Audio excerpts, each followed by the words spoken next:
Hello, my name is Ashley Raridan, and I'm going to apologize in advance. I'm currently on my bed because it is the only quiet area in my house right now. I have a roommate, and my husband is working around the house, and I have two dogs. And yeah, so this is where we're going to do this. I also have my notes down here, so that, and then you see the glare in my glasses. I would take them off, but I can't see. So sorry about that. Again, I'm Ashley Raridan.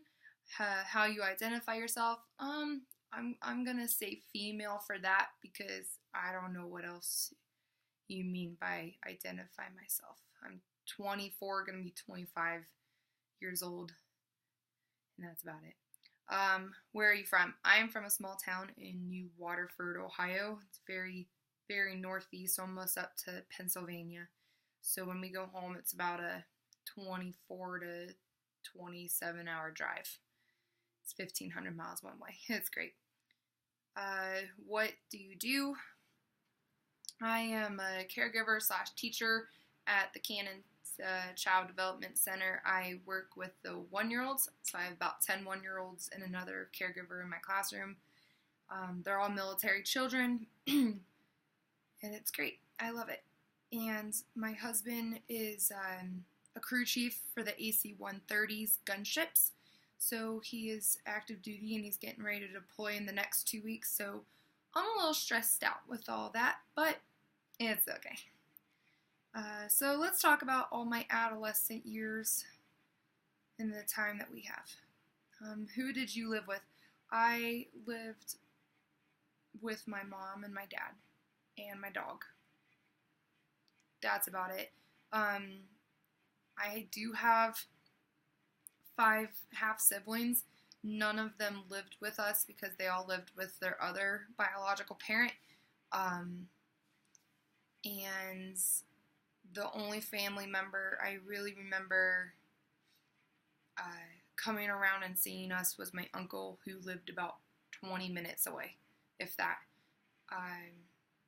So if we wanted to see the rest of our family, we had to travel 2 or more hours to go see them because no one came down to see us.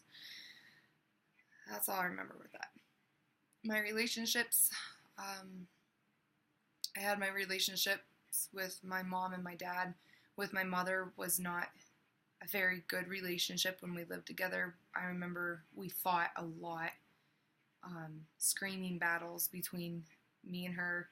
I always thought, and I still think, it was just a mother and daughter relationship, but I might be wrong. I'm not really sure.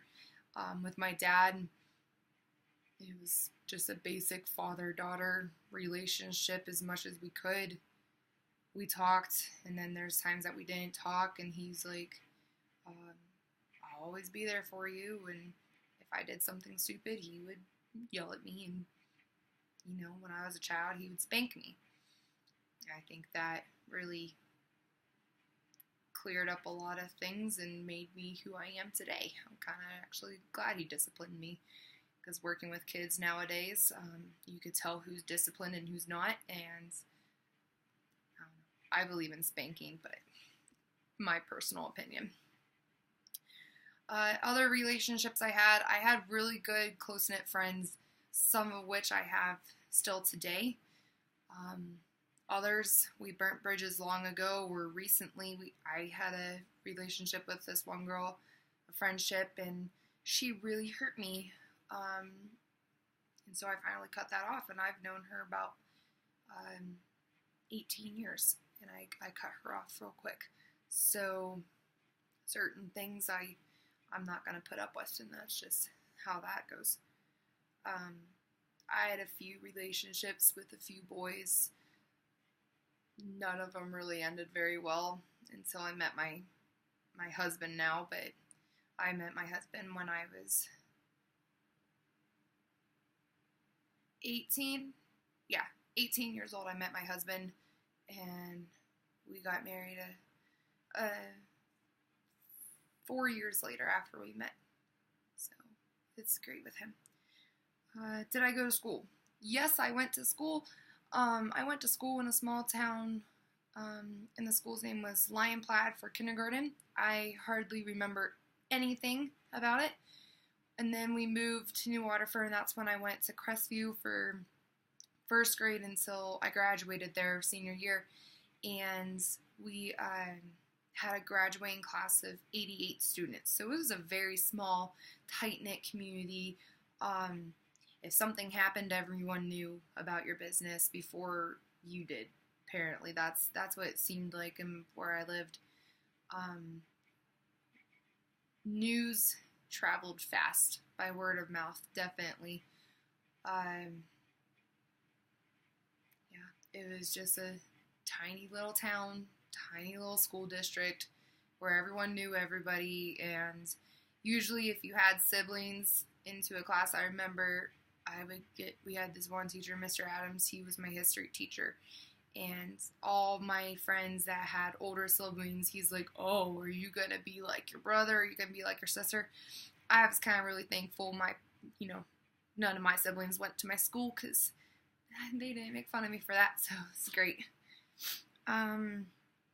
What were your responsibilities? My main responsibility growing up when I was in school was to do well in school. That was my top priority, instilled by my father and my mother and my uncle. Go to school, do well in school. My uncle really pushed me to go to college, and now I have a double major, bachelor's in communications and sociology, and I'm currently working towards a bachelor's in social work.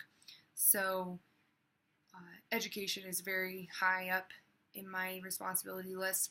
Other responsibilities was, when I was growing up, to clean up dog poop, clean my room, clean the house, do laundry, wash and dry dishes, and just help my mom and help my dad when I could in the garage, which my mom didn't really like, so those were my responsibilities. Other themes you think is important?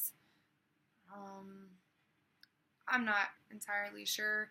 I know one thing that played a really strong impact on my life was my dad was and is an alcoholic, a functional alcoholic.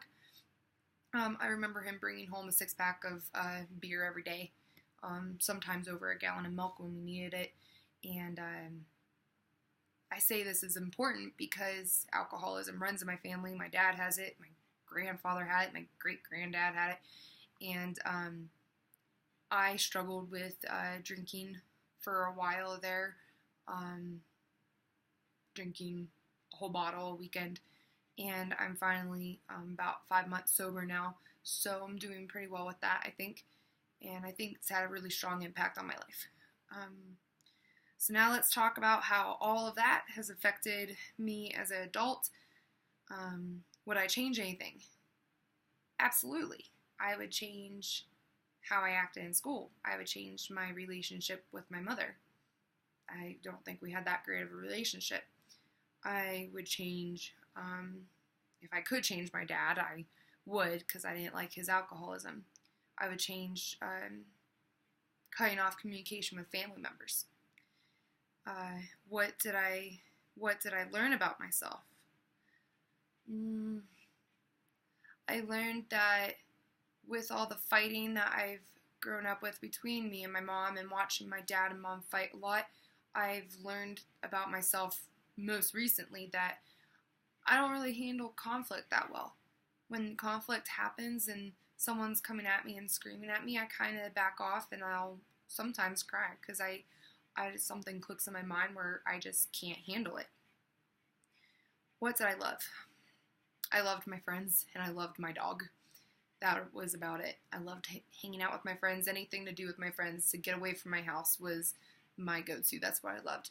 And I loved my dog very much. She finally passed in August a few years back, and it was the most devastating thing I have gone through today. What did I hate? I want to say I hated my relationship with my mother, and I hated my dad for being an alcoholic. And another thing is I did hate for the longest time that I had asthma. I developed asthma when I was 9 years old, and it's most likely due to the fact that both my parents smoked with me in the house and with me in the car with the windows barely put down. And I think I'm finally getting over that resentment, but I think that really affected me, and back then I hated it. I hated that I couldn't breathe, and I hated it a lot because of my parents. I think that was the main things I hated. What would I tell my adolescent self? Just to keep your head up, and that know that things will get better eventually. Life is the type of thing that's going to knock you down until you can't get back up, and then you just have to push yourself. You just have to climb that mountain. My mom always told me that once you finally hit rock bottom, the only place that you can go is up. So that's always resonated with me, and I love that quote from my mother because I think it's so true. Yeah, I mean, you can only go so far down till you hit rock bottom, but the only place you can go is up, and you can go further up and up. So I think that's what I would tell my adolescent self. 3 theories from chapters 9 and 10 that help you with issues that you had during that time. I'm a little confused with the theories, but I'm going to try my hardest with them. From chapter 9, I found Kohlberg's theory of moral development.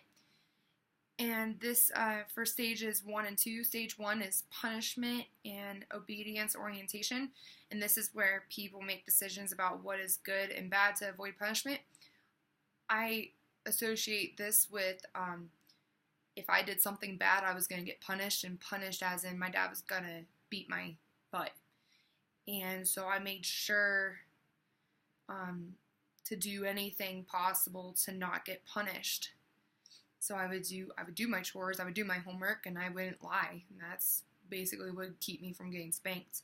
And then stage 2 is the naive, instrumental hedonism, which is people obey rules to get rewarded.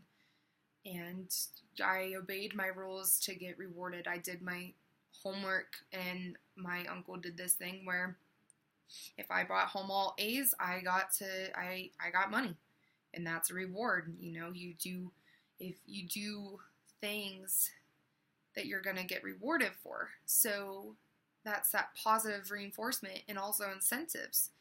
And I don't know, it worked for me. I know it works for others, and some people it doesn't work for. You just can't help them. Number 2 was the second theory was the systems theory. This is a theory that views human behavior as a result of interactions between people and their social systems. This theory, I think, was in chapter 2 or 4, and it got brought back up in chapter 10, I believe. I think this was just because my dad's drinking.